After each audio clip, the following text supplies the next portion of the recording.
Our people deserve more from us. Hindi salita, hindi grandstanding, kundi sa gawa.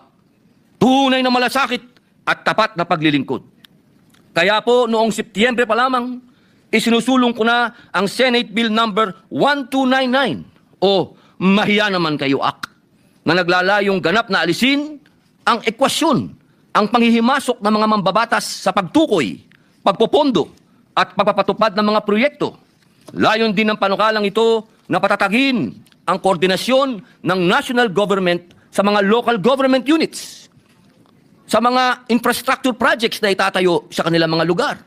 Kung ang isang proyektong pang-infrastructure ay itatayo sa isang probinsya, munisipyo, syudad o barangay, dapat ito ay alam ng mga local government officials doon.